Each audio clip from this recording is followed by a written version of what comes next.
నమస్తే ఫ్రెండ్స్. ఈరోజు మెంతి కూర పప్పు ఫ్రై చేసి మీ ముందుకు తీసుకొచ్చానండి.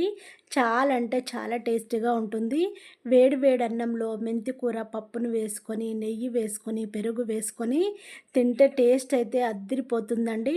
రోటీలోకైనా, రైస్‌లోకైనా చాలా అంటే చాలా కమ్మగా ఉంటుందండి. తిన్నా కొద్దీ ఇంకా ఇంకా తినాలనిపిస్తుంది. అంత టేస్టీగా ఉంటుంది. మెంతి కూర ఆరోగ్యానికి చాలా మంచిదండి. లేడీస్‌కి పీరియడ్స్ టైంలో కడుపు నొప్పి వస్తుంది, నడుము నొప్పి వస్తుంది. అలాంటి టైంలో మెంతి కూరను తీసుకొని పప్పులోనైనా, ఏ కూరగాయలనైనా మెంతి కూర ఫ్రై అయినా చేసుకొని రోటీతో పాటు కానీ, రైస్‌తో పాటు కానీ తీసుకోండి. చాలా అంటే చాలా మంచిదండి. షుగర్ ఉన్న వాళ్ళు తినొచ్చు, థైరాయిడ్ ఉన్న వాళ్ళు తినొచ్చు, అల్సర్ ఉన్న వాళ్ళు తినొచ్చు, క్యాన్సర్ ఉన్న వాళ్ళు తినొచ్చు, బీపీ ఉన్న వాళ్ళు తినొచ్చండి. మెంతి కూర హెల్త్‌కి చాలా మంచిదండి. మెంతి కూరలో ఎన్నో ప్రోటీన్స్ ఉన్నాయండి. మెంతి కూర తినడం వల్ల హెల్త్‌కి చాలా అంటే చాలా మంచిదండి.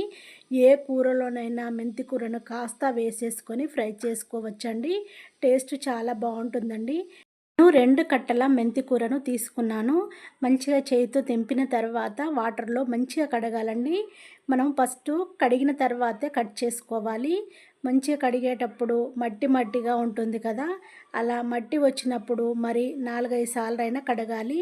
మనం కడిగేటప్పుడు వాటర్ తెల్లగా కనబడేంత వరకి, మట్టి లేకుండా ఉన్నంత వరకి మెంతి కూరను కడగాలి. కడిగిన తర్వాత జాలి గిన్నెలో వేసేసుకొని వాటర్ అంతా అడిచిపోయిన తర్వాత ఇలా చిన్నగా కట్ చేసి పెట్టేసుకోవాలి. ఎంత వీలైతే అంత చిన్నగా కట్ చేసుకొని అదే జాలి గిన్నెలో వేసేసుకోవాలి. మెంతి కూర ఏ కూరలోనైనా వేసుకోవచ్చండి. టేస్ట్ చాలా బావుంటుంది. నేను మరొక వీడియో కూడా ఉందండి నా ఛానల్‌లో. మెంతి కూర కందిపప్పుతో చేశానండి. మెంతి కూర పులుసు చేస్తారు, మెంతి కూర పప్పు చేస్తారు, మెంతి కూర టమాటా చేస్తారు, మెంతి కూర ఫ్రై చేసుకుంటారు. కానీ మెంతి కూరలో చాలా ప్రోటీన్స్ ఉంటాయి. ఆడవాళ్ళకు చాలా అంటే చాలా మంచిది. నడుము నొప్పికి మంచిగా పనిచేస్తుందండి. కాళ్ళు లాగడాలు, నడుము నొప్పి, వీపు నొప్పి అలా ఏదైనా మనకి పనిచేస్తుందండి. ప్రెగ్నెంట్ లేడీస్‌కైనా, పీరియడ్స్ వచ్చినప్పుడు కానీ, డెలివరీ అయిన వాళ్ళకి కానీ ఇది జొన్న రొట్టెతో తిన్నా హెల్త్‌కి చాలా మంచిది. రైస్‌తో తిన్నా చాలా మంచిది. మెంతి కూర కట్ చేసుకున్న తర్వాత ఉల్లిపాయ ముక్కలను కట్ చేసుకోవాలి. మన టేస్ట్‌కి తగినంతగా పచ్చిమిర్చిని, కారానికి సరిపడా పచ్చిమిర్చిని కట్ చేసుకొని స్టవ్ పైన గిన్నెను పెట్టేసుకొని 2 స్పూన్ల వరకు ఆయిల్ వేసేసుకొని మినప్పప్పు, శనగపప్పు, ఆవాలు, జీలకర్ర వేసుకొని రెడ్‌గా ఫ్రై చేసుకోవాలి. కట్ చేసి పెట్టుకున్న ఉల్లిపాయ ముక్కలు, పచ్చిమిర్చి ముక్కలను వేసేసుకొని దోరగా ఫ్రై చేసుకోవాలి.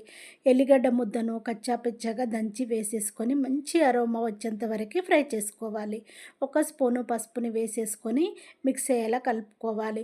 ఇప్పుడు మనం కట్ చేసి పెట్టుకున్న మెంతి కూరను వేసేసుకోవాలి. ముందే నానబెట్టుకున్న పెసరపప్పును వేసేసుకోవాలి. మొత్తము మిక్స్ అయ్యేలా కలుపుకొని మూత పెట్టేసుకొని ఒక 5 మినిట్స్ వరకు ఉడికించుకోవాలి. 5 మినిట్స్ ఉడికేలోపు మనము ఒక 4 టమాటాలను తీసుకొని చిన్నగా కట్ చేసి పెట్టేసుకోవాలి. ఇప్పుడు మూత తీసేసుకొని ఒకసారి కలుపుకోవాలి. మెంతి కూర మంచిగా ఫ్రై అయిపోయింది. ఇప్పుడు కట్ చేసి పెట్టుకున్న టమాటా ముక్కలను వేసేసుకొని ఒకసారి కలుపుకొని మూత పెట్టేసుకోవాలి. మళ్ళీ మూత తీసుకొని కలుపుకొని మన టేస్ట్‌కి తగినంతగా ఉప్పుని వేసేసుకొని మొత్తం మిక్స్ అయ్యేలా కలుపుకొని మూత పెట్టేసుకొని మరొక 5 మినిట్స్ వరకు ఉడికించుకోవాలి. ఎంతో టేస్టీగా ఉండే రోటీలోకైనా, రైస్‌లోకైనా మెంతి కూర, టమాటా పప్పు రెడీ అయిపోయింది. చాలా అంటే చాలా టేస్టీగా ఉంటుంది. నేను చేసిన ఈ వీడియో నచ్చినట్టయితే షేర్ చేయడం మర్చిపోకండి. నచ్చితే లైక్ కొట్టండి, షేర్ చేయండి, సబ్స్క్రైబ్ చేసుకోండి. Thank you for watching. నేను మీ